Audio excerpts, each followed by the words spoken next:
I know you feel this.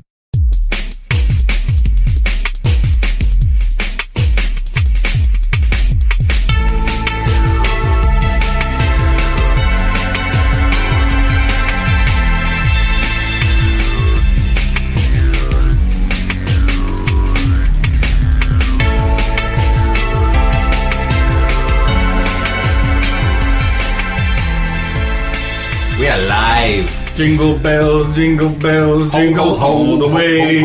I like video games, so should you. Fat man on a sleigh. Ho, ho, ho, ho. There it is. Grizzled Veterans have come back this Christmas episode. And the last episode of 2012. Yes, and we're bringing great cheer to you all. To all our gaming buddies. Clue and coffee. Cheer. Oh, yeah. Cheers, my friend. Ting-a-ling-a-ling. A hot mug of cocoa. I love it. So yeah, Merry Christmas, Donovan. I haven't seen you for a while. Yeah, it's been a little while. Hope you've been doing well. Mm-hmm. And season's greetings and Merry Christmas and all that jazz to all our fellow listeners, like I've said before, the thousands and millions that listen, That's tune right. into us Globally. with bated breath. They wait. That's right. We've even had people asking us where the newest episode is. Wow, many of them, and by many I mean one. Yeah. Well, it's been a busy month. We've both been dealing with, it's December, man. It's Christmas. We've had some sickness going around. There's been some family issues to deal with. So, and it looks like winter finally hit us here in good old Canuck land. That's right. We've got 5-6 feet of snow outside. Yep. I wore snowshoes here. Mush. That's what I did to my truck. Anyway, so I guess on that note, we should start with some stuff. Did you get anything exciting for Christmas? I sure did, Jason. As Grizzled Veterans are getting older, but we still enjoy gifts from time to time. Oh yeah, the nerd stops here, right? So, I got some awesome Blu-rays. Got Prometheus and Avengers finally. Santa brought those to you. Yes, of course. He's a good guy. He is a good guy. He's a real good guy. Me and him, we go way back. We go way back. I got Zone of the Enders HD. Nice. Yeah, but you didn't get the awesome special edition. I did not get the... J-Rose, the gold foil. It was kind of funny because I thought to myself, if my mom sees this, she may just be like, oh, look at that shiny version over there. But she didn't, so... Whatever. It's all good. I still love you, Mom. And I downloaded the Mark of the Ninja, finally. On the Xbox sale. Yeah, because it was on sale, finally. I like sales. Sales are good. Sales are great. It's a good pickup. I really wish that Sony would do more of them. I think it's on Steam. Play it on that. Is it? Yeah. Well, then do it, because it's been a lot of fun so far. Dust, an Elysian Tale. I want to play that too. You know what? I got confused because back in the summer we were supposed to talk about that game a little bit, and I was a little confused about it. But I think I remember that episode. And it's like this watercolor side-scrolling and it's got action RPG game. Elements, level up. Yeah. Awesome sword work. So Ty actually downloaded it. I downloaded the demo. I didn't get it in time to get the half price. So. But honestly, I got so many games to play right now. I haven't even played Bastion from last Christmas. I downloaded. So I mean, I got. And there you are, getting more games. I got Dark Souls now. There you go. This is the first year that I received no games in over 20 years. And you didn't get yourself anything? I didn't get myself anything. I guess I'm spoiled and I get everything day one. But I was gonna look at. I went to the store actually. I'm not gonna lie. I looked at what was on the rack. I'm like, PlayStation All Stars. No. Nah. Hitman Absolution. Is it Absolution? Is that the title? I think so. But I know I want to play it, but then I look at the games that I already have, and I'm like, I don't need anything more right now. I'm starting to feel the same way too. So I walked away. I was. The addiction's gone. The scratching of the neck, man. I kind of feel that way. But especially, I think I'm looking into 2013 too, and I'm like, if I just wait, I can have better games to play. Well, that, and then I think I'm also starting to feel what a lot of people are feeling is this. I want a new system. I suppose I want a new system and I want new experiences. But at the same time, every launch doesn't. Well, when's the last console launch that had a good game you wanted to play? Well, I mean, launches are notorious for being launches. But what I mean by that, obviously, is that I feel like a lot of people do, that we're in this kind of a rut now where we're not seeing any big growth You know. See, but I don't know.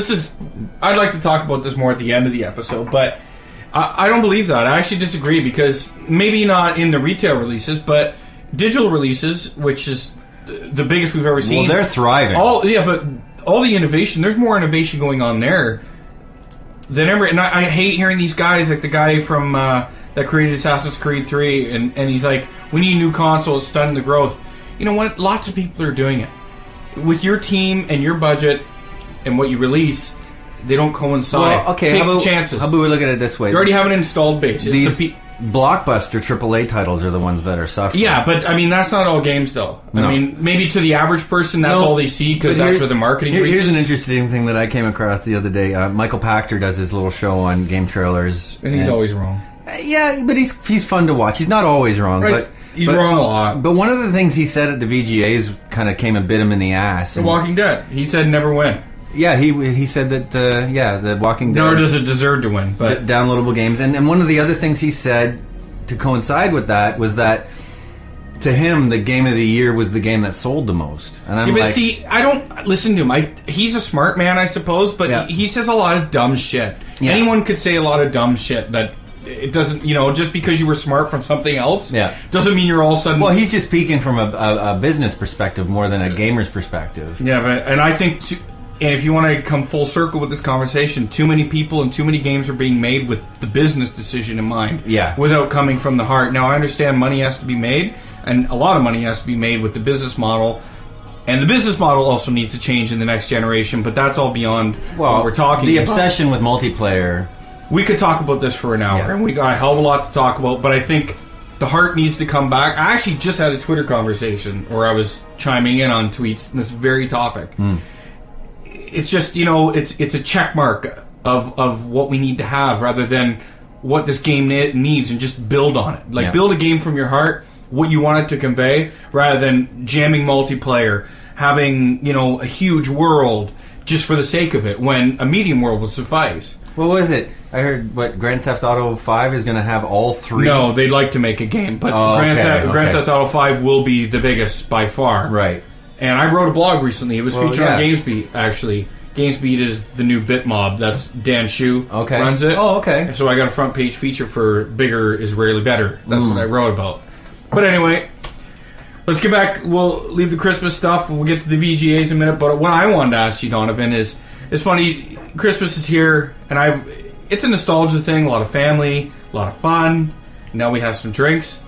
But games, to roll that into it, what's your favorite memory growing up about one game, like one Christmas that you had, and one game is just the most exciting thing? Like, see... Try to... we briefly touched on this before we recorded. Like, you rip that paper open, and that game's just staring you right in the mug. And I know we kind of already... And it's funny because we came up with sort of the same answer, just... Yeah, and I'm going to have to go with that one because more I think about it, it's Phantasy Star 2 because my first one was Mega Man 2, but I'm trying to think, I'm not actually sure if I got Mega Man 2 for Christmas. If I did, it was the year after it came out. Ladies and gentlemen. But yeah, Phantasy Star 2 I vividly remember getting. Yeah. Because it was... my first big RPG after Final Fantasy, which was the one that broke the floodgates for me. What year would that have been? I mean, that would have been 89 maybe? Long time ago in a land far away. Even 90. I think it's 90. That was my winter. That game, it took me about 3 months to get through Phantasy Star 2. What was awesome with that game is it came with a hint book for almost half the game. A walkthrough for almost half the game. It was for the whole game. I mean, it showed maps for the whole game. Yeah. No, it didn't. It only covered up to the dams with the yellow, red, blue, and green dams with the cards. My book had the maps all the way to the end of the game. The mini book that was about yay thick with the yellow sort of cover. Yeah. My book had maps. Doesn't for the matter. Whole thing. It was not quite as the size of the case for the game. Right. Yeah, and it was kind of like a. Either way, that was back when packaging and instruction manuals and stuff were awesome. And how much would that game cost? Back then, I think it was $79. Oh, it was more than that. Was it $89? It was $100. I don't think so. The only Phantasy Star game which is my favorite one that I got, was Phantasy Star 4 was the most expensive. I know that it retail was for $99. Okay, that one for sure was. Was not Phantasy Star 2 $100 as well? I don't know. It was very expensive. I just think it was because of the book. I think they actually charged you for the book. So yours was Phantasy Star 2. And yours was... Well, it's funny, yeah. Like, I remember... And back then, ladies and gentlemen, you know, just like when we're kids, I don't know how kids are today. They're pretty fucking spoiled from what I can tell. They get everything. They got their iPads. They got their iPhones. And they're playing all the new games. Well, back in our day, we trudged through 7 miles of snow, front, back... And we didn't get games until months later because our parents didn't give a shit about games for the most part. It wasn't so mainstream. So we had to wait. We did this thing called patience. And we went outside. Allowance. Oh, yeah, we had allowance. Yeah, saving up to buy your games. But, yeah, mine was Phantasy Star 4. Yeah. It's crazy that we came up with the same one. And it's kind of funny because, like... I love that series so much, and it's a shame that we'll never see another one, and I'm spilling coffee because I pout like a boy. But we'll never see Phantasy Star 5 because of Phantasy Star Online. And it really bothers me. A true Phantasy Star 5, yeah, that's a shame. So, Phantasy Star Online, fuck yourself. The new one looks kind of cool. I don't care. I never want to play it. It ruined the series. Phantasy Star 4, give me Phantasy Star 5. But anyway, that game I loved. I want to go back and play it with the Genesis collection. Yep. And it's awesome. It still holds up. The characters are supremely interesting. It did so many new things, I think. Well, that one particularly, like they had the character interactions, combination in cities, attacks, and all that combo kind of stuff. attacks. Yeah, like a lot of cool things. Fond memories of that game. And there's so many, but I guess if I had to pick one, it's that. I got on the opposite end of the scale. Another game that I got for Christmas. The worst game that I got for Christmas, and I didn't know it. Because I asked for it. Yeah. Fester's Quest. Oh, shit. You know, I've heard that game come up so often lately, and just listen to year-end podcasts. Everyone's like, Fester's Quest. Dude, that game sucks. It's terrible. And it's hard. And it's fucking hard. Like, but so many people played that game. Well, here's the thing for me. I'd come off Blaster Master. See me? I wish... Well, the video cast are coming, ladies and gentlemen. If you would have saw it, you're like, he looks like he's 3. And he's throwing a temper tantrum in Toys R Us. That's what he looks like. So anyway... Yeah, that's very true. So where's the... Anyway, I'd come off Blaster Master, Sunsoft, and I'd like, okay, Sunsoft, these guys make good games. Yeah. Fester's Quest came along, it had the same kind of aesthetic, and I was like, yeah, this will be a great game. No, well, it'll be a piece of shit game that I can. You'll remember those things for the rest of your life, though. You know, that gift. Yep. And ours just happens to be video games, but a lot of hours, a lot of memories. And Transformers. And it sort of goes hand in hand with Christmas. Yep. Well, I remember the Christmas that I stopped believing in Santa. Did you? Because my parents got me last year, right? They got me a Dinobot that was not a true Transformer; it was a knockoff. Okay. And it wasn't wrapped. And it was from Santa, and I was like, Santa would never do that. Santa would never. Anyway, moving along. So I guess we can get into proper gaming talk. It's been a while since we got together and jived back and forth. Oh, the VGAs. Since then, the VGAs have happened. And I don't want to spend too much time on it, but I enjoyed the show. I watched it. I watched the entire thing. I mean, I was actually... Cool. There's a couple things I skipped. Like, wasn't really interested in the musical acts. Oh, the Linkin Park. Oh, God, yeah. Don't even get me started on that. He's still around. Samuel, just angry black man, and yeah, it's cool to say motherfucker all the time, and it's played out, but he's just there to pass the time in between segments. Yeah. He was a passable host. I suppose I liked him than last year's guy. The show overall was better than last year. Yeah. They need more awards. Well, yeah, they did far too many on the red carpet. And I don't watch that. I don't care. You have to be watching a separate stream for all that and stuff. Who cares, really? Well, honestly, you'd almost want to watch that stream more than the actual feed for the awards show because you're going to get more awards. The only thing about that is that you got to deal with people like Daniel Kaiser, who I think is a complete tool. Who's that? He's one of the guys that works on game trailers. He does it. He was doing some of the red carpet stuff, and he's also affiliated with Epic Battle Axe. And you know, if anybody out there likes Daniel Kaiser, that's all fine and well. But I find him to be just really annoying. So, what's annoying about him, Donovan? He's. I want to get you talking about this. he uses puns incessantly, for one thing. And it's kind of what is... And they're just corny? Most of the time, they're really bad. Does he know it? Oh, yeah. And he's very aware that he does it. And I don't know. I just don't like him. You should call him up. He said, Dan Kaiser, I don't like your face. Yeah, no, I don't like his face either. And his hair. His face sucks. His big weave. A weave? Is he black? No. He's a white guy with a weave. No, he's got really super curly hair, and it's in this like really obnoxious kind of... So Dan Kaiser, if you're listening to this podcast, you're dead! And we don't like your shit. We're gonna drop an anvil on your head. My hand is a gun right now, and I'm shooting it at you, Daniel Kaiser. I'm just joking. I don't even know who you are. Whatever. All joking aside, they did far too many awards on the red carpet, and even some of the big ones. The notable awards. Walking Dead got Game of the Year. That was a big Michael surprise. Pachter eat a dick. He ate a hat. You can eat dick too. You can eat that big dick. Well, you know what? That really surprised me. He says so much dumb shit. Like we were just talking about before we went live. Yeah. Smart man, getting stupider by the second with every video game prediction. Yeah, it's just stupid. And even the ones that he gets right are like obvious ones. If the Vita doesn't start selling in the next 3 months, it's gonna die. Really? Thanks, Michael Pachter. Your MBA and doctorate in business, that really came to good use there. So, you want to fight Daniel Kaiser? I want to fight Michael Pachter. All right. Michael Pachter, if you listen to this podcast, you're dead. I'm calling you out. My hand is a gun. His hand is a gun too. We got 2 hands with guns. It'd be me and Rose in one corner, Kaiser and Pachter in the other corner. And we lose. No, we would not lose. He's an old man. Anyway, Walking Dead. What else? Game of the Decade, Half-Life 2. Honestly, I tried playing Half-Life 2 and I couldn't. I respect the story elements, but I think you have to. What they did, but every camera, you have to play it through to respect it. Yeah. The camera angles, it brought in. You have to realize what it did for the time. Yeah. And on that note, it's really good, but it's been surpassed. I can respect Half-Life 2, but I couldn't play it. I tried to play it on Xbox, and some people could lambast me for that, but I forget the nominees, but there was much better games. But like Mass Effect 2 was up for it. Yeah, I mean that would be more relevant. I think there was 1 or 2. There was a Metal Gear Solid 3 up there. Was it? Yeah, I think so. Okay. I mean, now Metal Gear Solid 3 is fine. I think I actually missed that section of the show where they did the nominees for that. And then they brought out the whole Valve team.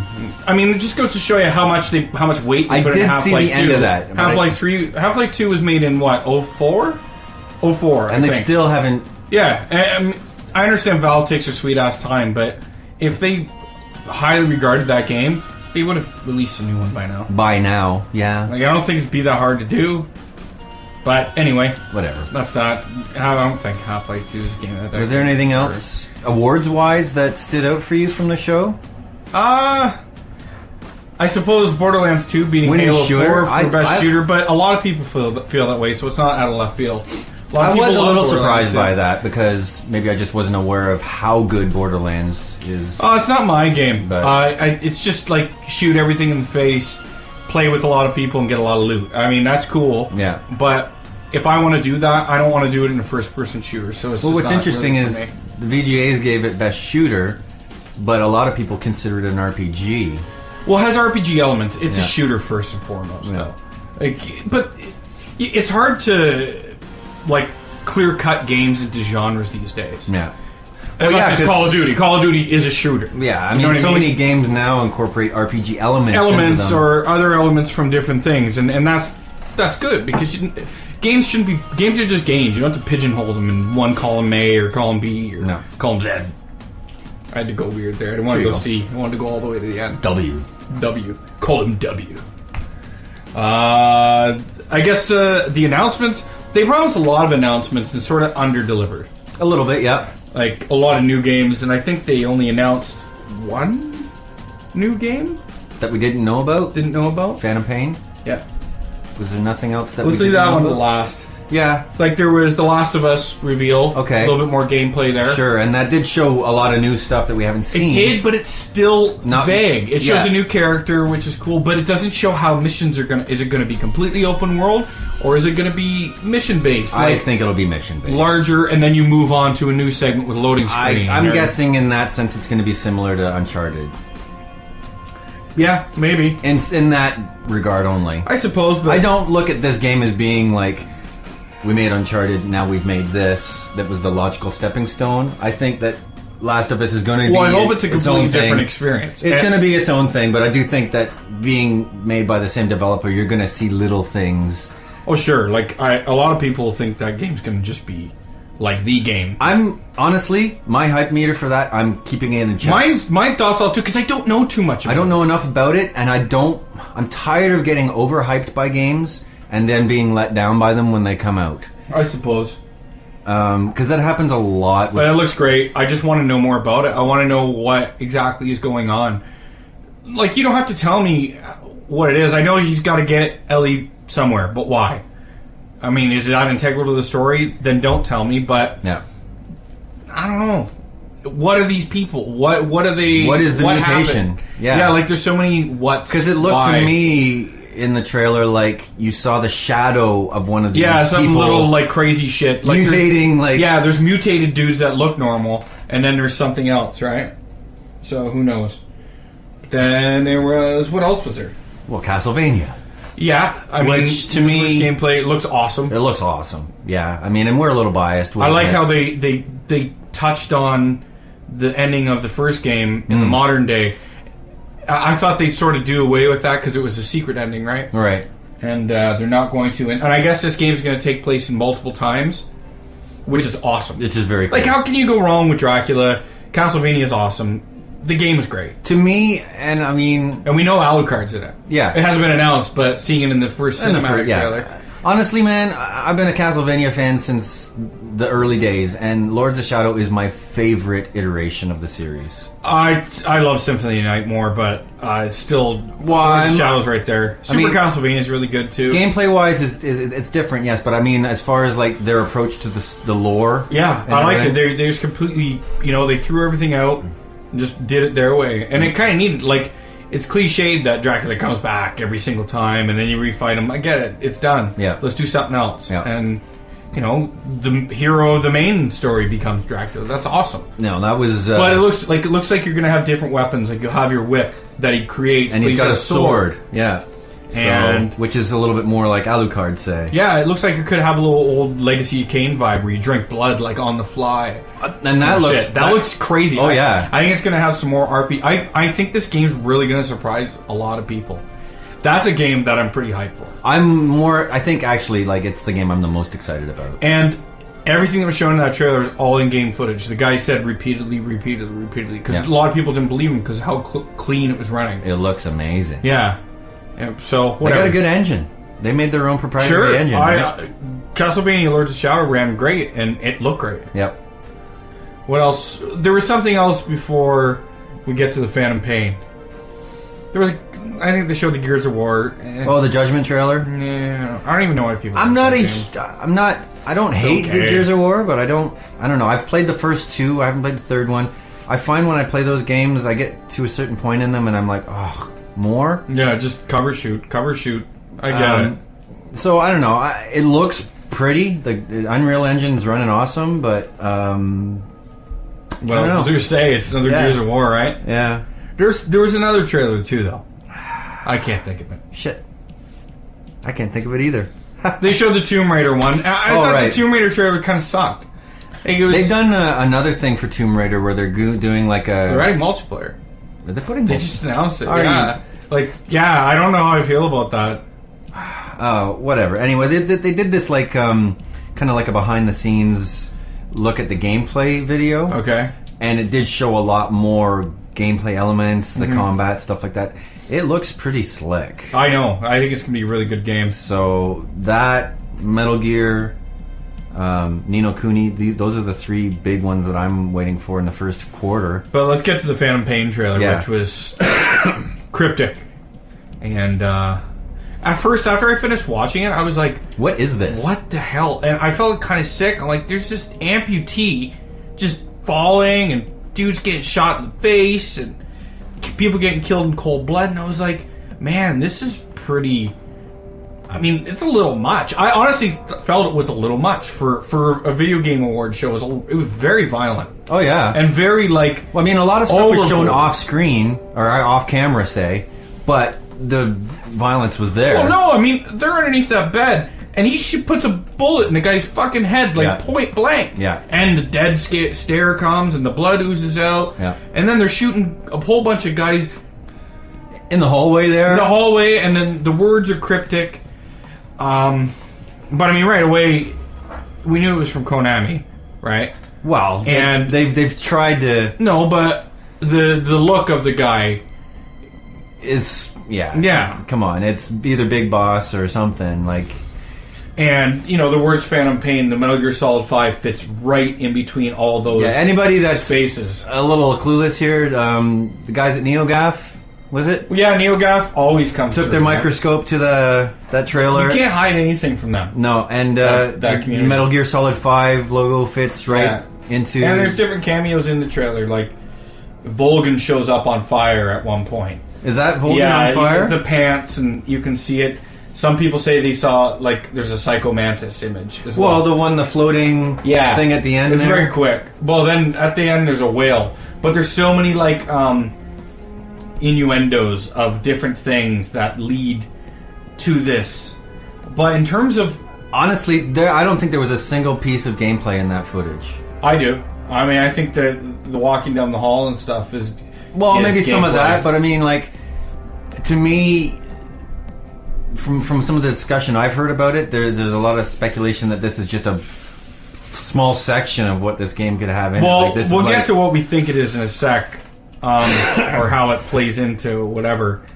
But all I know, I mean, let's just say it is a Metal Gear game. Mm-hmm. It's no doubt that it is. The guys in the press box, Hideo, all these guys were wearing Phantom Pain shirts. Well, yeah, they're all wearing Moby Dick or whatever. Yeah, and then Moby Dick Studios, which is a made-up studio, and the name for the fella developing it, one of his last name's an anagram for Kojima. Right. So, bottom line is it's a Metal Gear game, but how does this tie in with the existing demo with Ground Zeroes? And although it says this Phantom Pain is for PS3 and 360. That's what it says, current gen. But I don't think anyone thinks this game, or even Ground Zeroes is coming out this jet. I don't care how powerful the Fox engine is, or what it is. My initial impression is this is not possible on today's consoles. If these games don't come out this year, then they're not coming out on these consoles. I doubt. I doubt. Yeah, it depends. It depends on when exactly they're released. Launch titles for next gen, I suppose. But okay, it has to be Big Boss. It looks like him because it does. It's the scarring is the same. At the back, hair is the same. The bandage, the eye is. But we also know that Big Boss never lost a limb. Right. Which is why a lot of people are speculating that this could be some kind of a hallucination. Well, that's what I think it is. A dream sequence, that it's kind of thing. It's a dream sequence with all these innuendos, but my biggest thing is I find it extremely hard to believe that he's working on 2 games. Because he can barely finish one, and how hands-on he is with his games, I don't think there's any way he's working on Ground Zeroes, which is Peace Walker 2. Yeah. And Metal Gear Solid 5, whenever the hell that takes place. A lot of people speculate it takes place after Metal Gear Solid. Not Metal Gear Solid, Metal Gear 1. Where Solid Snake was sent in to Zanzibar Land and defeats Big Boss and whatever. Right. But it never says he lost a limb, and it doesn't make sense to throw a sequel to a game that many people probably have never played before. So there's so many things and a lot of speculation, but I just don't know how with how hands-on Kojima is and how particular he is with his games and how long they take. I don't see how he's going to be making 2 games. I agree with you there. At the same time, he's also said that he wants to kind of... He says that since Metal Gear Solid 2, though. And we've seen it's not true. Yeah. No matter what he says, it's not true. He ends up not He's trying being to walk able away, to do that. and it's like Godfather. Well, just when I think I'm out, they pull me back in. That's his baby, right? Yeah, but I just shut up about it and make the game. Yeah. You know? Stop saying you're going to... Because no one else is working on these games. He's working on the game. I'll tell you what I want. Especially now that I've just done Zone of the Enders. Yeah. Whoa, why can't we get Snatcher and Psycho or Police Knots? Oh, people have been calling download that only remake. They only need to be download only. I know, because they're mostly still images with smaller moving just things. Sharpen it up. You don't even have to do that much, especially with Snatcher. I mean, I guess we'll see next year, but I find it hard to believe that they're two separate games. Just me. It's cool to see, though. The game looked impressive.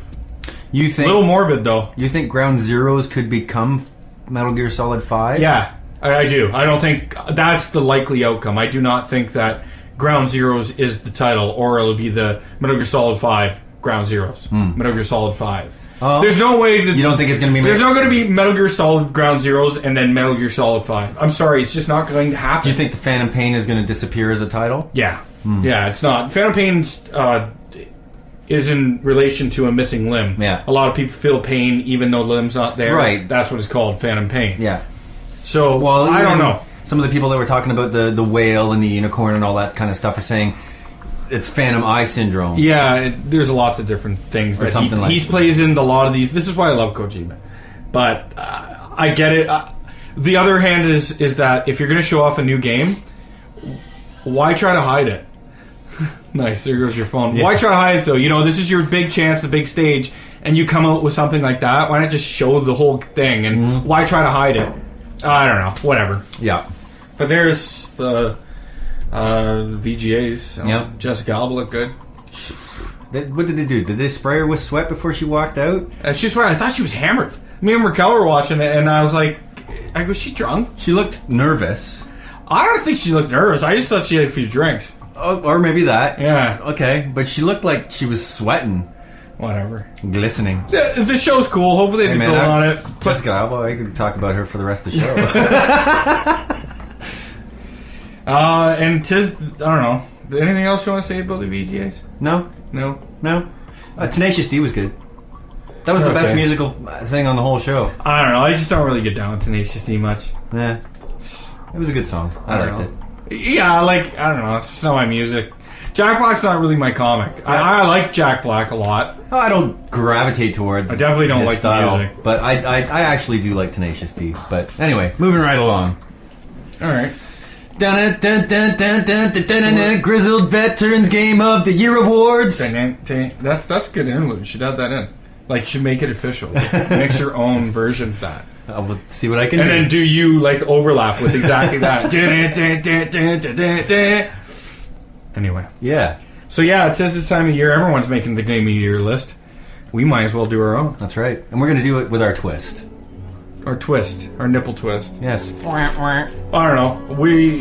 Since it's our award show, we're only going to award and give Game of the Year awards. So the games that we like. Yeah. Genres that we like. Yeah. I'm not going to cover everything. No. I don't feel we should. How many driving games did you play this year? None. I mean, I played sports games, but I know a lot of our listeners didn't. I know you didn't, so I'm not going to do that. I might have played some NBA Jam this year, but did that come out this year, or was it last year? I think it was last year. It was last year. Yeah. I love it. You probably got it for sale last holiday season. I actually bought it for full price. Nice. Yeah, I paid should have full got price that for game. it. It's awesome. So you got on 360? I got on 360. I played with Ty. Great.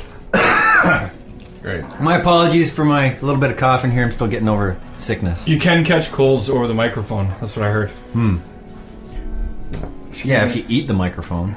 Man, I'm hungry. What are you making for dinner? We're going out to... Oh, we're going out? Yeah. I thought you were going to cook. I was, and then I didn't know what time you were coming. Son of a biatch. We're going to go for burritos.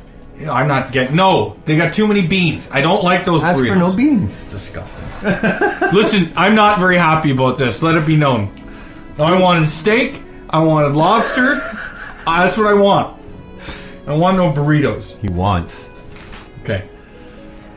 This is what we're going to do. Here's the format. All right. We're going to name a topic. Donovan's going to go and list his, and I'm going to list mine. We have not planned this. Nope. Other than the topics, of course, but neither of us know what our answers are. Off the cuff. Off the cuff. Bang. Ready to bang them off? Here we go. You can talk about whatever. No, we'll give a little... The thing is, you got to give one game. Okay. Because you only know one game. I'm ready. You can't take the easy way out on that. All right, I'm ready. Okay, let's just start in no particular order. Yep. Best multiplayer game of the year. Well, that's going to be a no-brainer for me. Halo 4. Yeah? I don't play an awful lot of multiplayer, but that is definitely the one that I have gotten the most out of. I don't think there's anything wrong with not playing a lot of multiplayer. With how many games we enjoy, yeah, multiplayer is very time consuming, and to be good at something, you have to play it a lot. That's right. But this is yours. Go ahead. But yeah, Halo 4, the Spartan Ops is awesome. A lot of people shit on Spartan Ops. I don't know why. A lot of people do not like it. That's what me and my friends play mostly. We don't really do the competitive multiplayer as much. This is what I've heard. A lot of people don't like the Spartan Ops. Well, that's too bad for them. The cinemas and stuff they say are awesome. They are. But the campaigns aren't great. But I don't think anyone argue. I mean, Halo 4 is a great multiplayer. Yeah. Halo, period. Well, yeah, the game itself is, bar none, one of the best in the series, if not the best in the series. But yeah, as far as Spartan Ops goes, if people don't like it, that's too bad. It's basically Firefight with story, which is like Horde, kinda. But, I mean, I don't know, the people that I play it with enjoy it, and I got a buddy that plays Spartan Ops by himself all the time. So he sucks. He's weird. Just joking. Just joking. Okay. But yeah. Me. Again, I don't play too many multiplayer games. Not as many as I'd like anyway. Again, time, and I'm a stickler for being good at things. I don't like to suck. So, in order to not suck, you have to focus on one game. There's a lot of really good multiplayer games out there, but I guess the one that grabbed me the most, I suppose, would have to be, I guess Mass Effect 3's multiplayer. Yeah, because you played the crap out of it. Surprising, and I'm still playing it. Dude, your phone. It's all right. It'll stop. It'll stop. It's probably the Mass Effect 3 multiplayer. They've supported it really well with lots of DLC. What the hell? Lots of Meryl. DLC. I can't help it, man. She keeps calling. I don't know. It's fun. There's a lot more. It's a lot of potential. A lot of people just think it's a beta for the next game. So be it. Well, even you've said that. But yeah. I mean, like they've added a lot to it. Yeah. You told me a couple of weeks ago they added some more stuff to it. Oh yeah, for the last month and a half, they've been adding a new character every week. That's pretty awesome. And then before they went on holidays, they released the final 3. So how many character unlocks are there now? God, tons. And they finally gave the new pack for newer players like you, something that they should have done a long time ago to make it more accessible. Character-specific packs and weapon-specific packs. That's rude. Because, although for me in my stage of playing, weapons are more important, the ultra rares, but new players like new characters. They see, hey, I want to play as that ninja. Yeah. Let me go get it. It might take them months to get one. That's the thing. That's poor design. Yeah. But keep it short and sweet. Yeah, I'd probably say that. I mean, we still play. I mean, it's not my favorite multiplayer game that I kind of knew this was going to be your pick. But this year, I'd go with Mass Effect 3. Yeah. And you played Mass Effect 3 multiplayer is 10 times better than the single player. Wow. Anyway, we'll go on. Okay. Next topic. I'll go first on this one. Best HD remake. Okay. Actually, you should announce that. Redo it. Say. All right. Next category is Best HD Remake. Okay. There's something that I've really caught on a lot of steam, and I love HD remakes. I love taking my old games and putting that new coat of paint on them. And there's some games that deserve it. Yeah. There's some that are half-assed, that are just up-resed and that aren't deserving of that HD moniker. But this isn't one of them. I'm gonna have to give it to Okami HD. The game, you could still play the old one and it still look really good. But what they did to make this game look, it's just like playing a watercolor painting. Yeah. And I just finished it, and it's awesome. Well, and that says a lot, too, because, I mean, after what Capcom did to Resident Evil 4 last year... Which was lazy. That's what I'm talking about, yeah. And then they've basically learned their lesson with this one. Well, I hope so. I mean, saying that, it is a Clover game, which is now Platinum Studios for the most part, making Revengeance, but the game's awesome. It's magical. I knew it's IGN. It was IGN's 07 Game of the Year or 08. I can't remember. I didn't know that. Let's learn. And there was Devil May Cry HD, which is really good. Yeah. There was a lot of good HD games this year, but that'd be my pick. Okay. I'm gonna have to actually use that as my pick as well. Nice. And Zone of the Enders, honorable mention of that. Well, yeah, and Zone of the Enders definitely is right up there too. I couldn't believe how good the animation sequences look in it now. Just fantastic job porting that one. But again, like what you said about Okami is absolutely true. I've only played a little bit of it so far, but I was already blown away by what I saw. It's a very charming game with a lot of characters that suck you in. Even it's like a Zelda game with its own spin. So And it looks better than any Zelda game ever made. No, it does though. I mean, it's still one of the most beautiful games ever made. It's awesome. Excellent. So I'll do this one, then we'll alternate. Yeah. Cool? Yeah.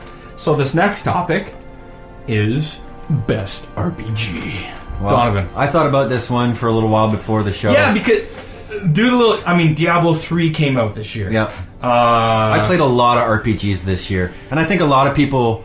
like Skyrim, you could say was from last year, but on the other hand, it came out at the end of last year. November. There was a lot of people I bet played Skyrim a lot this year. I did too. I didn't play in January, but it was released in 11. Yeah, I'm not gonna. Yeah, Skyrim is not my pick for the year, even though I probably played Skyrim about 80 hours this year.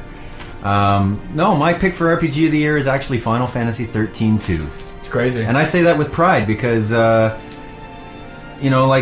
series has taken a lot of flack from the last few iterations, and rightfully so. And rightfully so. I didn't have as much a problem with 13, the first one, as a lot of people did, but and I do in some ways actually think that it's slightly better performance-wise. But on the other hand, they made so many improvements to 13.2 as far as the story's a little bit better. The way they did the time traveling was well handled. They did some. Well, it was good.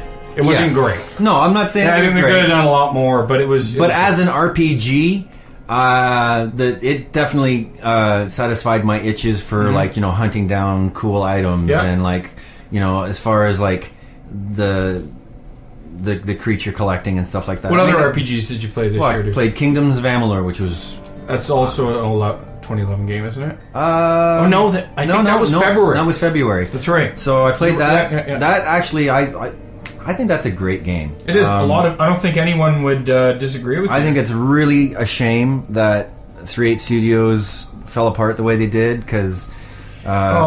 Setting yourself expectations where your game has to sell 5 million to break even is just horrible business. That's really, the game did not fail. It failed, but it still sold over 2 million copies. Yeah, that's for a brand new IP and an RPG. Well, yeah, and look at Dragon's Dogma, which I did not play yet, but has also made other people's RPG list this year, and they sold around that many copies, and they're greenlit for a sequel. I don't know if they sold that many. Well, they sold enough to. They sold a lot, over a million. Expectations. So. Over a million. Yeah, over. And if they can make a sequel by selling only over a million.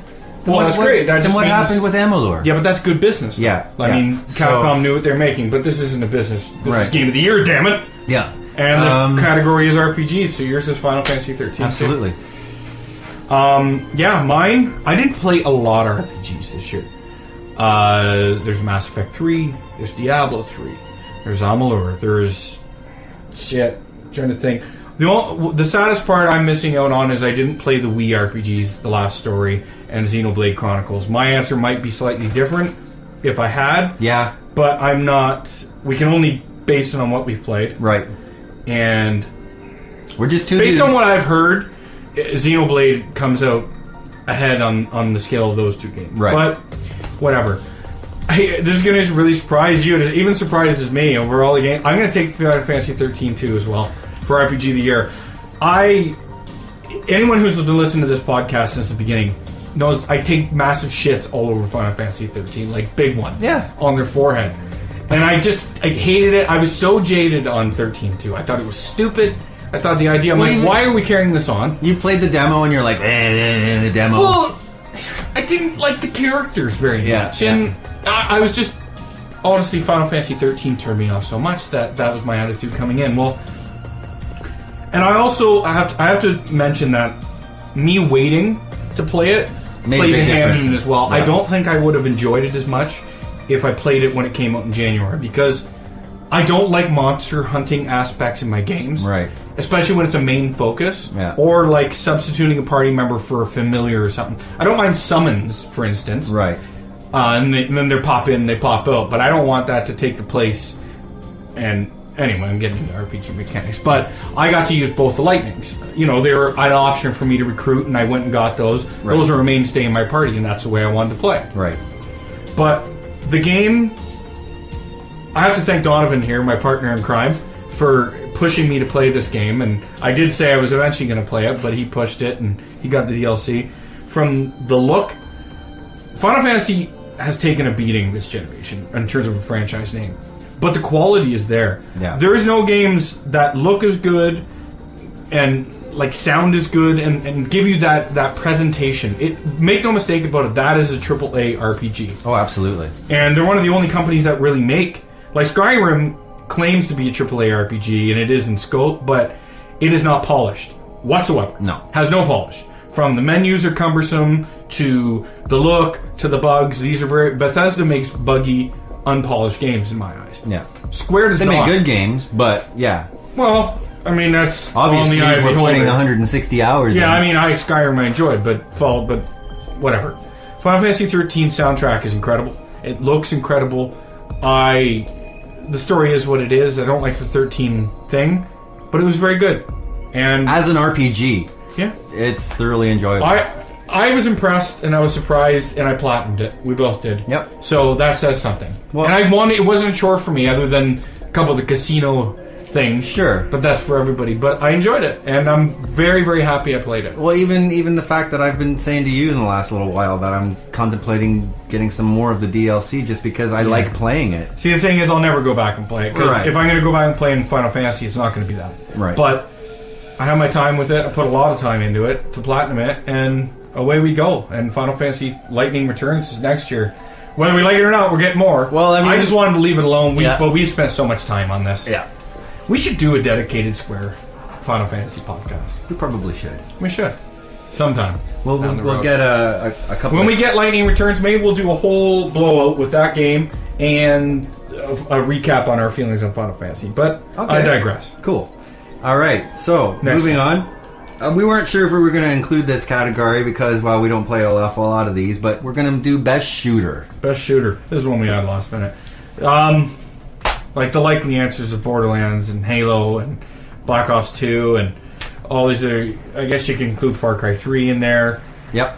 These are all shooters and people love them, but as you all know, I'm not a first-person shooter fan whatsoever. I just don't like the perspective. It doesn't adhere to me as a gamer and playing it. So, whether you want to call it that or not, my choice is Mass Effect 3 in terms of a pure shooter, because it's just as much shooter now as it is RPG. Yeah, I mean, Sure, you can pause the action, but who says a shooter can't pause the action? Yep. I enjoy being a vanguard and charging and using shooting aspects. And then, yeah, especially with your play style. Yeah, but I can choose. I can play it like a straight shooter, like a soldier. I can be a sniper in it as an infiltrator. I can be powers classes and combine biotics and shooting in a sentinel. You can do almost anything, and they refined it and did a really good job. It's not the best shooter out there, but for what I like a third-person perspective in my games. Yep. And it was a lot of fun. And like I said, this is our awards with a twist. Yeah. Again, I'm based on a purely shooting mechanic and the amount of time I put into it and enjoy the mechanic of shooting. Mass Effect 3 is my choice. Cool. I guess, yeah. Same thing here for me. I mean, we've mentioned plenty of times on the show that shooters are not our first choice for games, but it's not our last choice either. So that being said, I'm going with Halo 4. Yeah, no surprise. That is not a big surprise. No. It's a super polished game. I mean, the multiplayer suite's there. You can't really ask for much more. I mean, Call of Duty's going to win this award on most other sites. No, I Borderlands and Halo 4. Well, yeah, it's kind of like all over the place. But again, it's all opinion, and we talk about what we play, and that's what I played. So I don't think too many people disagree with you. no. Okay, next category: best action adventure hybrid thing, what have you? Well, this is Yeah, like I don't. this is a loaded. It is, because what is an action game? I mean, every game has action for the most part. Yeah. Even games like Journey have action, if that's Well, what you and want that's to call it. sort of Depends on how one you of the define games it. that's coming up to mind right now. I mean, we don't have an adventure category per se. Well, this is it, though. I mean, wrap it all into one, or various hybrids of it. I mean, there's lots of games out there. Sure. I feel like I spent most of my year playing RPGs, though. So the action Well, they're games... definitely not action adventure. No. I gotta be... See, I think my action-adventure game and my DLG game, I'm having a tough choice here because they're... Digital game, you mean? Yeah. You know what? I think I'm going to go with Journey. Yeah? Yep. I don't know if that fits. I guess for a pure adventure. But hey, this is Grizzled Veterans. Yeah, I'm going through what I played this year. I guess from the pure adventure, but I mean, I wouldn't consider it an action type game. It's not an action game. Doesn't really matter. Journey. Yeah. Journey for Donovan. Because I'm saving my other game for the next category. Okay, Journey. I'm going to scribble that down. Well, for me, played a number of them. I love my action games. But I'm going to go with Dishonored. Dishonored is an awesome game. I changed my mind. Okay. No, I changed my mind. Go before I start. Yeah, because I'm going to use Journey as my next one. Oh, and I'm giving it away. Mark of the Ninja.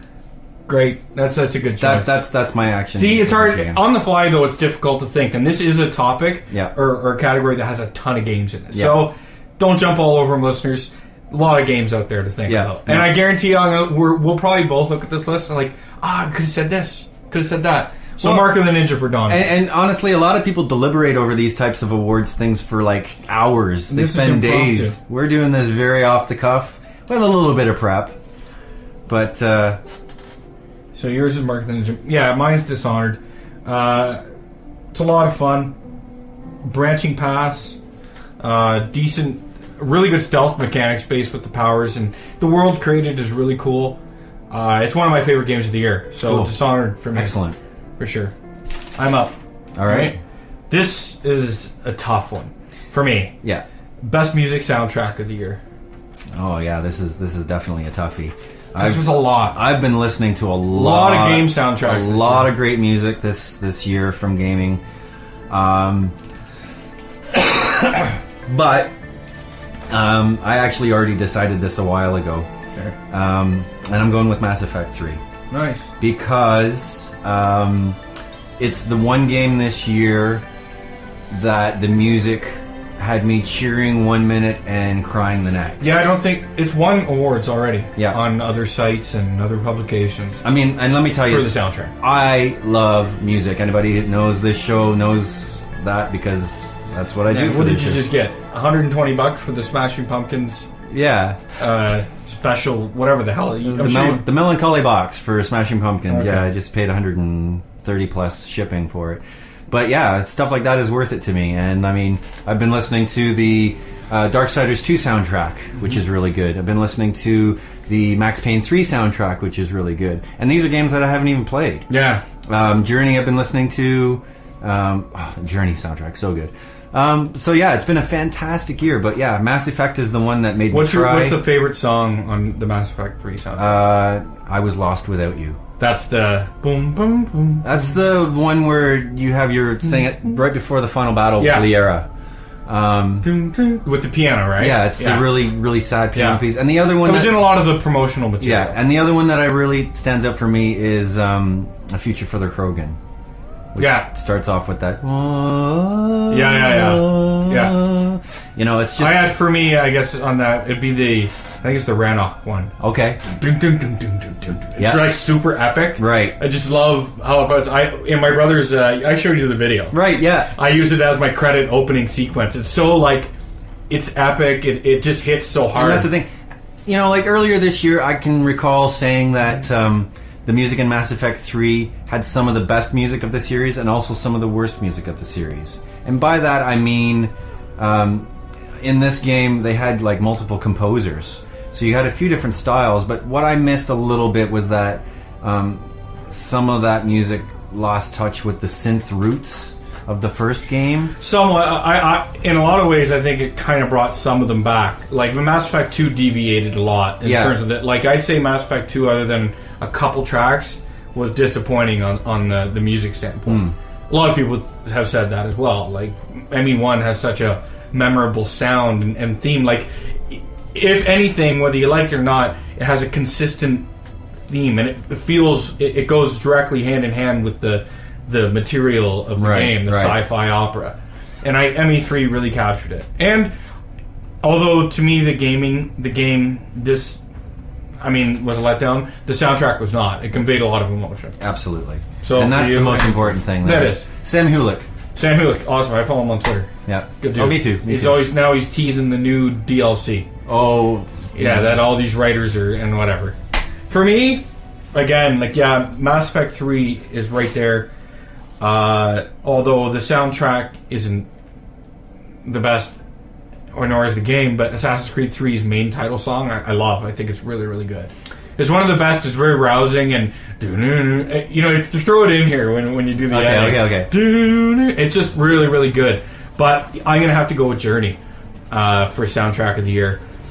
That was my runner-up. I was hoping we didn't steal it because we're getting a little. We've had a couple duplicates. Yeah.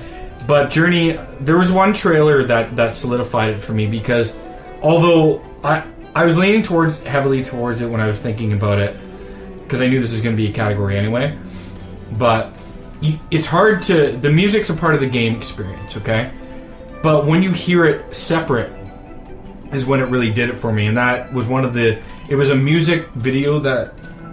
One of those little, video game things that released on the PlayStation Store. Mm-hmm. I downloaded it, and it's like it doesn't open.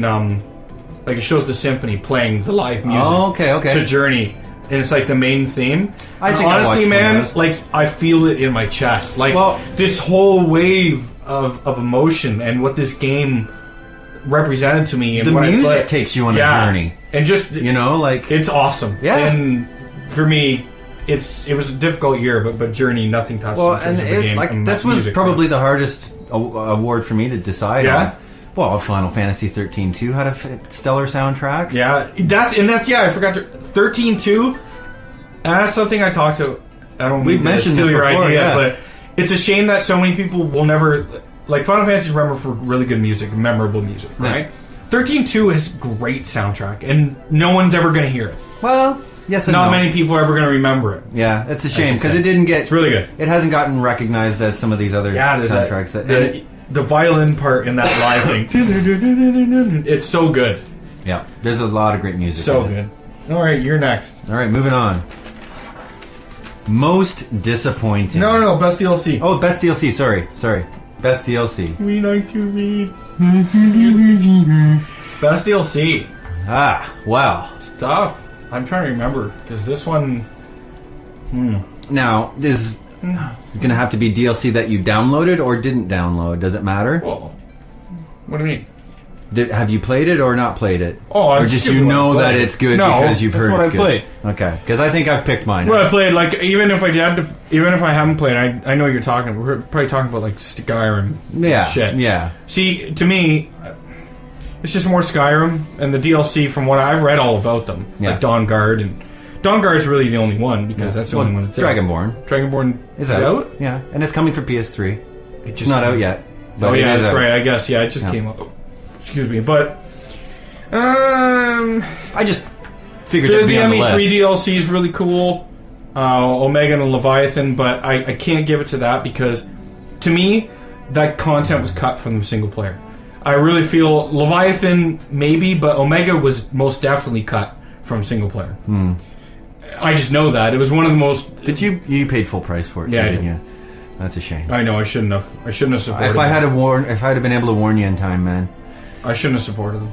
But it should have been in the main game, and the main game suffered because of this miscontent. But I think I'll go with Harley Quinn's Revenge from Arkham City. Arkham City was my game of the year last year. Right. Other than not playing Mass Effect 2 on the PS3 until 2011, which kind of counted. Yeah. Because it didn't come out on the PS3 until January of 2011. Okay. So that's when I played it. Right, okay, yep. So that was my pseudo game of the year, but if that didn't count, it was Arkham City. And more Arkham City is never a bad thing. No, not at all. And honorable mention to the free ME3 multiplayer DLC. Okay, yep.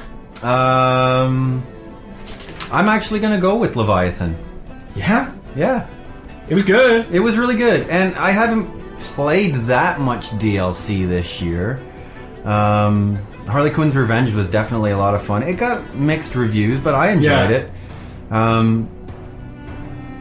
yeah, I mean, what else can I think of? I'm like, okay, the Lightning DLC for Final Fantasy 13. That was good. It was good, but It wasn't that long. No, it was just basically a boss fight, right? Yeah. And I didn't really buy all of the DLC for Final Fantasy because some of it didn't interest me. And I haven't played any of the Skyrim DLC. So yeah, I think I'm going to go with Mass Effect because it's what I played. Leviathan. Yeah. It's good. And it was good. I enjoyed it. It was good. I like the aspect, but I really think that information would have been far better suited. And I totally agree in with the you. single player. Like, it contained information that was relevant to the... would have been... pertains to the ending. Like, it's relevant. It explains things. And does it not add even more stuff to the ending? If you played that? The war assets, that's it. It doesn't really... it doesn't change anything.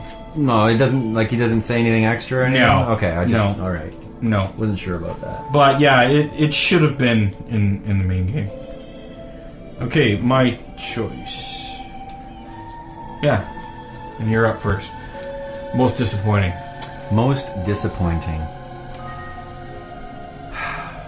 You know, this one's polarizing. It is. And it should be.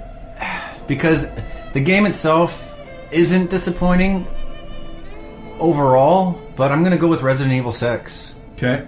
I think a lot of people would list that there. I didn't not enjoy the game, but I do find that the more I play it, the more issues I have with it. You know, like it's not as fun as 5. And I don't know, a lot of people think 5's not the greatest, and I'm not saying 5's the greatest in the series either, but I've played the shit out of Resident Evil 5, and I still like playing that game. But yeah, there's just this weird feeling I get when I play Resident Evil 6, like it's not fulfilling everything I want it to fulfill, you know? And I mean, I bought it day one, I enjoyed it, I played through it from start to finish. Yeah. It's still a decent game, but yeah, it would definitely be the most disappointing game that I played this year. As far as like hype level and all that kind of stuff goes. I feel like you're going to have a tear coming. I'll give you a Kleenex. Okay, mine. God. This... there's a lot of games that could fit on this for me. I guess disappointment's personal. Yeah, it is. Because what's disappointing to someone... I mean, there's worse... like, does it classify as the worst game this year? Or is it something that was just the biggest letdown to you? And that's how I was kind of going with mine. It's hard. I mean, this is a really difficult one because I got 3 games that I can put on here. Like, bang, bang, bang. Like that. If I wanted to list the game I hate the most, but I don't know. I guess it'd be Assassin's Creed 3. Yeah? No, but that's not going to be my Street winner. Fighter Cross Tekken. Just because Assassin's Creed 3, just because I knew it wasn't going to be awesome. Yeah. Like, no matter how much, it's very disappointing. And the game is a 6. It just kind of sucks. And it's a shame. It's a fucking shame that game has sold 7 million copies. 7 million? Wow. It sends the wrong message. It's not a very good game. It's not a bad game. No. It's just not very good. There's a lot of broken things. The story's crap. A lot of elements don't work. The stealth mechanics suck. Apparently the ending is bad. It's horrible. Yeah. To both stories. To Desmond's, the main character, and to Connor's. It's just, the families are terrible. So are we going to get an ending DLC for this game now? I don't care. And I just don't care. The game just... it's gross. Just keep it away from me. But just because I don't care enough about it, it's not my most disappointing. Resident Evil 6 is there. Most disappointing, though, for me, was Mass Effect 3. Yeah. Anyone who's listened to this again is probably no surprise, but it's by no means a bad game. It's actually a very good game. Well, and so is Resident Evil 6, but again, like... Yeah, but it's not as good a game as Mass Effect 3. It's not, no. Mass Effect 3 is on a lot of people's best game of the year, and I don't know. I just feel the more you're into the series of Mass Effect, the more glaring the plot holes and more disappointing it becomes. Yeah. And it's not just the ending. It's the side quest realization that make no sense. It's the war assets that don't go anywhere. Right. It's the disappointing party. Just it should have been absolutely incredible. And to pretty much, other than Metal Gear, my favorite franchise. But it wasn't. So to personally me, it was the most disappointing game. and it hurts me to say that a lot. I know it does. I can see, but you can see it in his face. People. I don't want to say that. I don't. Yeah. I don't want to say Mass Effect 3 is my most disappointing game of the year. But when I look at it, it is. And screw you. It's not game of the year. You have only delayed the inevitable.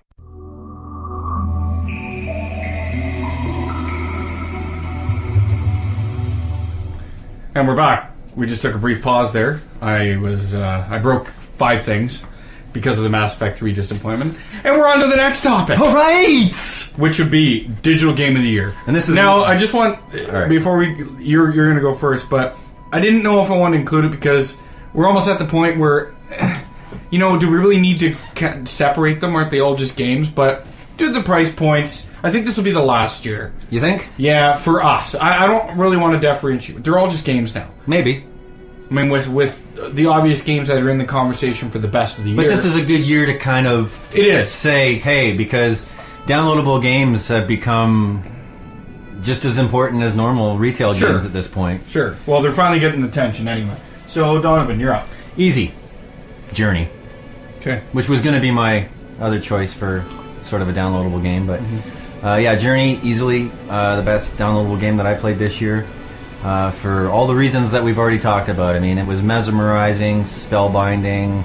I mean, I had one of the biggest grins on my face playing that game this year, which doesn't happen an awful lot, where you're just smiling uncontrollably as you play this game. So, a little chirp, chirp, chirp. Yeah. I tell you, and I'm sure this... I almost picked Journey for my multiplayer game of the year. Oh, wow. Yeah. I mean, think about that. I won't even go into detail why. Yeah. But... Yeah, that's kind of cool. But yeah, for me, that moment where you're sliding down the sand and it switches to the side perspective. I know. I'm sure that a lot of gamers will remember that moment. And that's a category we didn't include as best graphics because I don't know, best graphics. I mean, we're at the point now. So it seems like dude bro about it. Best graphics because best looking game. You know what? All these games are pretty much gorgeous. It's pretty subjective. Hey, I used to have the argument with Starsky all the time that Final Fantasy 13 was better looking than Uncharted 2. And it's all subjective. It is. I mean... Art styles and all that stuff, but whatever. But Digital Game of the Year's Journey for you. Yes, easily. Okay, me. There's a lot. There's Mark of the Ninja, which I would love to play. And I may give a different answer if I could have played it, honestly. Because it has everything. I love stealth mechanics that are done awesome. And this, by all accounts... super smooth, man. Yeah, and this, by all accounts, is awesome. And there's so many different things you can do. And the art style and the ease of use. There's the Unfinished Swan, which deserves mention. There's Journey, of course. There's Fez. There's so many games. If any year... Like, we did that... Wow, there's so many stories for this year. But, you know, the rise of the digital game to meet the retail brother... It's here now. Digital Game of the Year, just because of its nature, is I'm gonna say The Walking Dead. The 5 episodes that it gave me, the amount of content and the story that it brought me, is something that I don't think would have translated to a retail release. I know they are releasing it. It is retail now, yeah, as one game, but just the way they did it felt just right digitally to me. Right. Now I'm still in. I haven't even finished the first chapter yet. But how long is the game from start to finish? Start to finish? Well, the last episode's the shortest. Oh, okay. 5. I don't know. It really depends because you can talk to everybody, you can check everything out, or you could zip right through it. Okay. But all in all, it's 7 hours, 8 hours. Okay, I was gonna say like an hour and a bit per episode. I don't really know. Yeah. Yeah, like the second and third episodes. Well, I know the second one's pretty long, and I think the fourth one is too. I don't know. Okay, so either way, it's really good. The story's awesome. It achieves something that most games can't do. I'd say almost all games can't do, is that connection with characters. And sure, there's some standouts and there's not some standouts, but even the characters you hate for a reason. Yeah. Because they're well written. Gameplay wise, doesn't really deliver, but I don't play that game to beat an awesome game. You know, with shooting and stuff. It's a point and click. Yeah, it's story. So. But you know, it's purely for the like, I don't know. Walking Dead. There you go. enough said. Yeah, enough said. Okay. The next one, Donovan. We're getting to the big ones. All right, here we go. PS3 Game of the Year. My PS3 Game of the Year would be something that's going to take me a second to figure out. Well, actually, you know what? I think because I haven't played Walking Dead enough yet, it would definitely be on, like, it's right up there. But I'm going to have to go with Journey again because as far as exclusives go and what I've played, I mean, that game, again, like, it really touched a nerve. Yeah. You know, like, I remember that gaming experience, that 2.5 hours, the first time I went through it by myself, you know, and it's a very unique experience that you can't find on the Xbox. Yeah. No, you can't. Definitely can't. So, yes. Well, this may surprise you because of my last answer, but my PS3 Game of the Year is Journey as well. It's magic. That's it. Yeah. The feeling that it conveys subtly with so little to do, and just, I feel there's a story there, and for most people will be different, and you make your own. Yeah. But the feelings that it conveys are pretty universal. Universal and strong. I mean, they go all over the spectrum, and it's a PS3 exclusive, and it's definitely my PS3 Game of the Year. Yeah, the scope of emotions that you go through playing this game. I mean, I don't want to spoil it, but I mean that. Yeah, elation one moment, the struggle towards the end, and just the way it goes, and I feel the trophy list and the way they're listed is very indicative of what Genova Chen, the developer, is trying to convey with the game. Yeah, you were mentioning. So take from that what you will. I mean, I'm not here to push any perspectives on anybody in terms of that game. It's very abstract in terms of what you But feel. I think you're really hitting the nail on the head there, because I think these guys approach their development from that perspective. Well, if anything, he makes his games from a special place, and this is, these games have heart. Yeah. They have soul, and they interact with your mind in a way that is different than an action adventure game or a shooter game or that kind of thing. Yeah. I mean, this game made me happy. Even the title can mean so many different things, especially after you play it. It's the journey that you make playing the game. It's the journey you make emotionally. Mm-hmm. It's so many different things, and what it represents and how it relates to the gamer or anyone. Yep, it's just awesome. Yep. So yeah, PS3 Game of the Year, Journey, unanimous. Awesome. This one is going to be you only. So I'll do this, and then you can announce next because I don't have a 360 bid because I don't play 360. Well, I know what the good games are, and I'll just, to me, and from the outside looking in, I'll just throw it's the best 360 game, but my two games would be Mark of the Ninja and Halo 4. And that's pretty much where I'm leading towards. So Halo 4 is definitely going to be my pick. There you go. It's weird for me to pick a shooter as my Game of the Year. Not really. I'm knowing you and knowing your love of Halo and how you've gone on about it, and you've always played the Halo game. Yeah, and again, for me, it's less about the genre of the game for me. Yeah, because I enjoy the Halo universe. Yeah. I enjoy the story immensely, especially in this one, which you heard me talk earlier about this one being the most emotionally resonant of the Halo stories, and yeah, just very, very impressive for a new studio to be taking over the series. Mm-hmm. So yeah, hats off to 343 and Halo 4, Xbox 360 Game of the Year. Nice. Now, and an extra hats off, they took something that was, it's their first offering at a Halo game, brand new studio, and they reinvigorated it from the sounds of it. That's a testament. Well, and yeah, I mean, they couldn't push too far on this one. Because the subject matter's there, and people like what they like. They did it right. Yeah. They made a good Halo game. They created some new enemies that are like totally different from what we've had in the past. And one thing that most people know that play Halo know that the AI is very, very well developed in those games. So the single player campaign is always a treat in a Halo game. So looks like we've reached the bottom of the list. That's a good take on it. So yeah, game of the year 2012. So for me, what we're gonna do is we'll list our 3 favorite games. Okay. And then we'll pick our ultimate game of the year. Okay, dokie. I'll go first. I'll just get right to it. I mean, there was good games this year. A lot of people wouldn't say it was, a super strong. Well, year it wasn't of games the banner compared to last year, but there was some memorable. A lot of things happened this year that I think a lot of people didn't expect. Yeah. I'll go. My first would be Walking Dead, the series, which won the VGAs.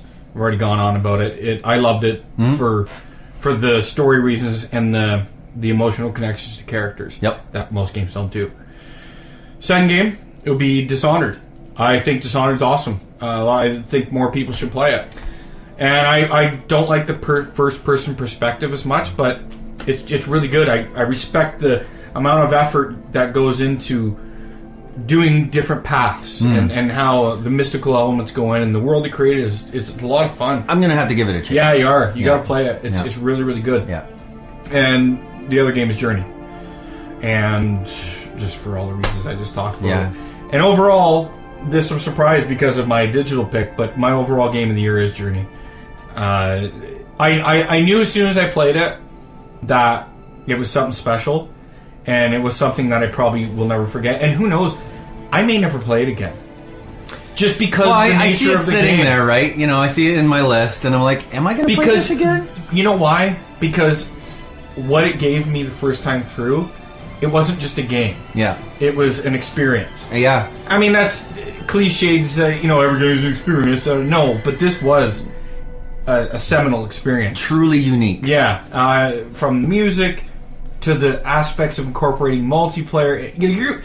Most people don't even know that's another person you're playing with. And different people until you finish the game and it lists, this is who you play with. Yep. 6 different people. Yep. And you have no way of communicating with these people except a chirp. And, a few jumps, and you help them. And in a time of multiplayer and venomous language on thing and more interactivity and you seeing faces and stuff, this brings it back to the bare bones in terms of not just multiplayer, but just game design. And that game is so intuitive. It's perfect. In so many ways. To me, the game's a 10. You get these words like intuitive and oh shit. Innovative, yes.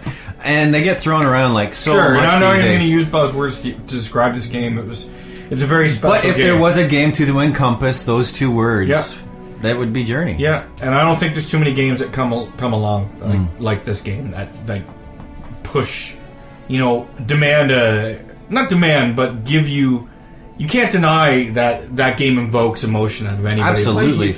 To me, that's. Do you have a soul test? You got to be a dead fish if you don't get something out of playing that game. I could blob on for long, but Journey's my game of the year. Awesome. All right. Well, you. On to me. Yes. Well, are we? I got my 3 in my head. Go. So, Final Fantasy 13 2 is definitely one of the best gaming experiences of this year for me. Journey is definitely one of the most memorable and incredible experiences I've had this year. And for a long time, I really wanted to put Mass Effect on this list. But it's so polarizing. I mean, I had such a great time playing that game. Like I said before, I've fist pumping 1 minute and crying the next. And is that enough? I'm not sure, because again, there's so much surrounding that game that it's really hard to separate that. So in the end, I'm going with the pure and most, the purest decision I can go, and I'm going to go with Journey as well. Okay, but you didn't list 3 games. I did. Oh, Mass Effect 3 was your other one? Yeah. Oh, I thought you were debating whether... No, I mean, that was actually going to be my game of the year. Oh, okay. I was really... Sorry, I misunderstood. I really thought that Mass Effect 3 was going to be my game of the year. But because of the sort of polarizing things surrounding it, I'm going with Journey because it was the most pure and unique experience that I had all year. So it's unanimous then? It is. That's good. We came together on quite a few categories. I'm very surprised. I am and I'm not. I mean, in some ways, I mean, you and I have different yet similar gaming habits. I think there are definitely things that resonate very closely between the two of us as far as what we play. You know, obviously, it's no secret that we have a huge affinity for Final Fantasy and Street Fighter and all that kind of stuff, but you know, that obviously comes through in other things as well. And we've talked about trying to play Journey together. But yeah, it's difficult to plan because I'd like to get that, you know, there's that last trophy. But again, it's why I hesitate to go back, because I don't want this just to be a game about getting a last trophy. Right, yeah. Does that ruin it? No, you want to still, if you're going to do that experience, you want to still, you don't want to be thinking about that trophy as you're playing it. If anything, like Journey and Walking Dead, they conveyed that emotion that you generally only get from watching a certain movie or reading a book. You know, they transcended what a game. Although games have been trying to do this for a long time. Yep. And well, rarely honestly, do they achieve in some ways, Mass Effect did do that for me. I mean, like, I keep coming back to the... I think it failed in so many storytelling aspects that are unforgivable. Yeah. It broke a lot of rules in terms of writing. For me, in bad ways, not good ways. I keep remembering the Tuchanka mission. And that, to me, was probably the high point of the game. Mm-hmm. But can I give a Game of the Year award for, you know, one particular moment, the high point for me? And because in actuality, I mean, is that, yes, it's the high point, but it also gives you the perspective of what the game could have been. Well, that's the if thing. Everything matched the quality of the Tuchanka mission, or even, for me, I really enjoyed the Rannoch mission. I thought it was incredible, especially because a lot of the game looks gorgeous, but the way I was grading these missions was the results and the branching paths of the decisions and how my past decisions play into that. Right.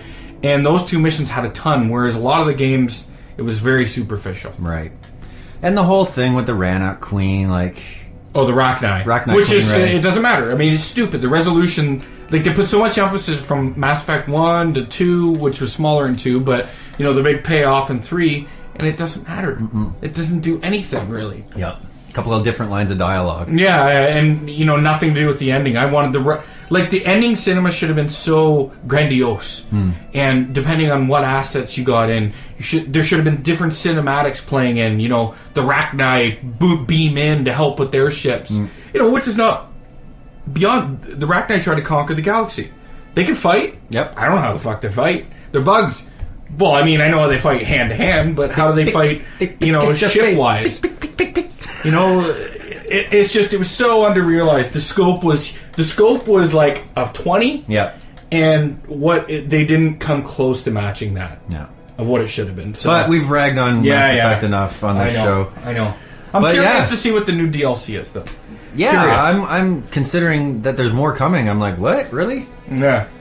Well, that's our Game of the Year list. Let's get to some seminal experiences of 2012 before we move very briefly on to what 2013 is going to hold. I definitely had, you know, there are games that I played this year that didn't win any of our awards, but definitely Kingdoms of Amalur was a notable game that I'm still playing. I still have quite a bit to do in that game as well. And it's a huge game. It's a massive game. They said that you can even a speed run of that game is 200 hours. So, like, yeah, I can't go wrong there. I played a ton of Skyrim this year. But yeah, like, there's definitely been, like, you know, we've already mentioned, you know, this year hasn't been as a banner year as the last couple. I only echo that from what other people. I think it was a great year for games. There's a lot of games out there I played, whether they're HD remakes from years past or they're new games or what have you. But there's a lot of great games out there. Okay, but I think there isn't that. I mean, last year everyone sort of had an idea of what the game of the year was going to be. Like the game of the year from everywhere else range. I mean, from Journey to Walking Dead to Halo 4 to, I mean, Mass Effect 3 is winning it on certain. Yep. I mean, shit. Some people have Assassin's Creed 3 on their game of the year list, which boggles my mind. The game's not good. But whatever. I mean, it ranges. So there's no clear-cut creme de la creme, right? Sort of. I don't know. So Kingdoms of Amalur is a great experience for you. Mm-hmm. I would say experience of 2012 for me. one was jointly playing Resident Evil 5 for the first time with you. I had a blast playing it. Yeah, and I think that was the way the game was made to be played. Absolutely. So, yeah, I mean, that was awesome. Maybe my opinions of Resident Evil 6 are going to change when I play co-op. Yeah, because we're going to get to that and play through co-op. So, I mean... Next year, definitely. Yeah. I mean, January's not a busy month for me. The update came out, so... Yes, I saw that. You can change the camera a bit. So there's Final Fantasy 13-2 I thoroughly enjoyed, and also it's a story for me because it was surprising. Yeah. The Mass Effect 3 multiplayer and how much I enjoyed it, because I didn't think I thought it was a tacked on bullshit edition, and although I still think it was tacked on and the single player suffered because of it, doesn't degrade the fact that it's still pretty good. Yep. Another story, just awesome moments. Obviously, I mean, Journey, The Walking Dead, it's nice to see digital games that matter. And not just to me, because digital games have always mattered to me. I've played a lot of them. You see my list. Oh, yeah. I mean, there's 300 things there. Not all games, of course, but... Yeah, it's just I really enjoyed this year in games, and I still have a backlog, so I have nothing to complain about. I pulled out my PS2 a couple weeks ago. You know, like, there's no shortage of stuff to play in this house. But looking forward to 2013, we have a game, a year that's likely the last year for this generation of consoles. Yep. And yeah. There you go. There you go. Yeah, all right. That's somewhat video podcast. We'll edit that out. Anyway, 2013's huge year. Well, like, for the first half, even still, a lot of people. There's a lot of games, even right up until May. There's just games, tons. I just want to know that Castlevania's coming at the end of the year. I mean, do you think that's going to be a Halloween release? I hope so. Yeah, it's definitely going to be next year. I put money on it. Yeah, I think that game's nearly done. It looks sharp. Yeah, I think it's nearly done. That trailer looks great. But yeah, I mean, quickly mention for any of the Mega Man fans out there, if you haven't gone to the Capcom Unity in the last little while, go download Street Fighter Cross Mega Man. Yeah, Street Fighter Cross Mega Man. Download it for free. What's your feelings on that? I think it's pretty neat. Although at the same time, I think it's a shit in the face of Mega Man, though. A little bit. I mean, it's a shame that with all the Capcom... 25 anniversaries out there, 25th, from Final Fantasy to Metal Gear to Capcom, or Street Fighter, sorry. I think Phantasy Stars with this year as well. Okay. Honestly, and it had no fanfare. None, which is a... Oh, I'm going to spill my coffee again. There he goes. The temper tantrum. It just bothers Where's me. Phantasy Star 5? Where's the love, man? Where's the love? Yeah. But Mega Man is one of the most beloved, the Blue Bomber. But Capcom hates the disappointing thing Capcom about it is that like it took a fan That's right. to make this, That's and then right. Capcom's like, oh, okay, that looks cool. Great work, though. I mean, there's a secret boss in it. Oh, yeah? Akuma. Oh, nice. Yeah. Cool. I downloaded it. I haven't actually installed it yet. Yeah, it's really cool. I mean, obviously the levels aren't as fleshed out, but the bosses are still great. Being a Street Fighter. Yeah.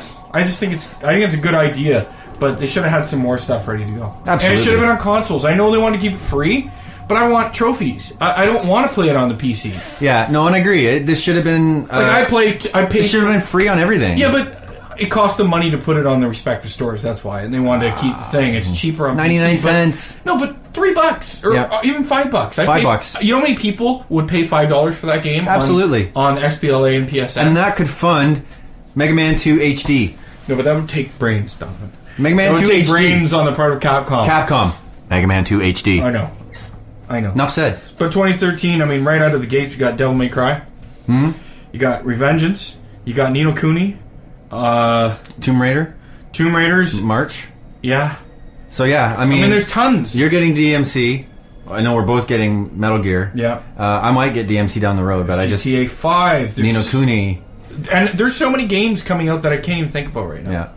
There's not that many that I can't think of. I mean, there's those blockbusters that we know about for the first few months, and then we speculate that Castlevania will be out for Halloween. But what's coming out next fall besides Grand Theft Auto?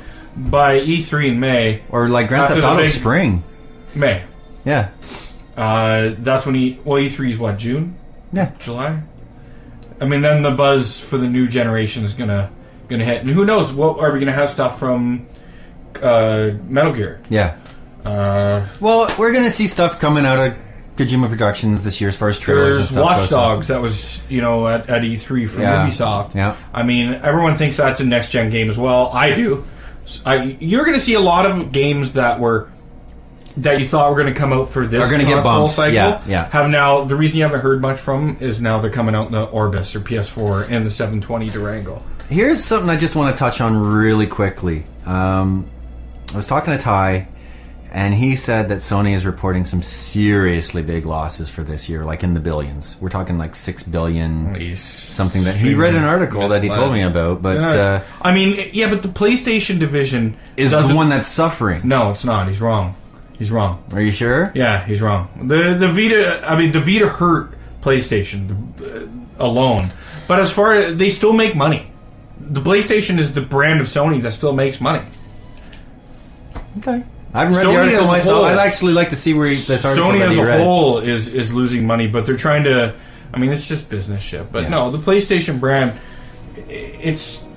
they need a home run with the PS4. That's for sure. Well, because they don't have the assets that Microsoft does. No. But how do they do that? By being first or right there with the Microsoft. You can't let Microsoft come to market first. Yeah. Next year's going to be that'll be the thing. Yeah. I mean, the new generation and have better sales. Well, I mean, I'm telling you, man. Compared to the sales they have on Xbox Live, the PlayStation Store sucks. Well, the new PlayStation store design is terrible. Yeah. It's so bad. Like it's clunky. It's laggy. What's with that ugly sound effect focus when it starts? Yeah, it sounds like digitally throwing up. Yeah, it's like it does kind of sound. Like who decided that was cool? Because it does sound. Yeah, like it's like it's like this. It's like plunky.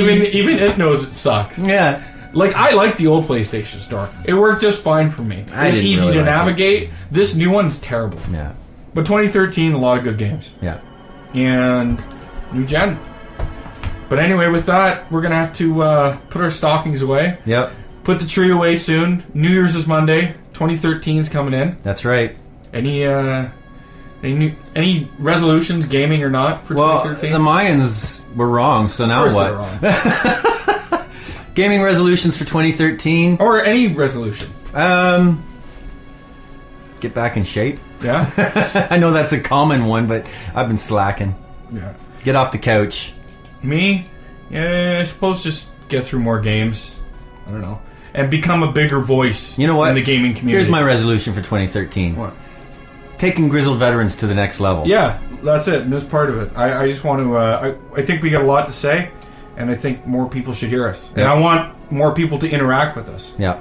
Like, I like hearing the conversation of something that I love. And we're celebrating, the first year, really, of doing this podcast. This is episode 12. Episode 12. In not 12 months of the year. Including the bonus episode. Yeah. Dirty Dozen. Well, there we go. Dirty Dozen. Baker's 2012 was the beginning, and hopefully we can carry this forward, brother. Awesome. Thanks, and a Merry Christmas and a Happy New Year to all you out there. Thanks for listening, and we'll see you next year. Grizzled Veterans. Grizzled Veterans out. 2015.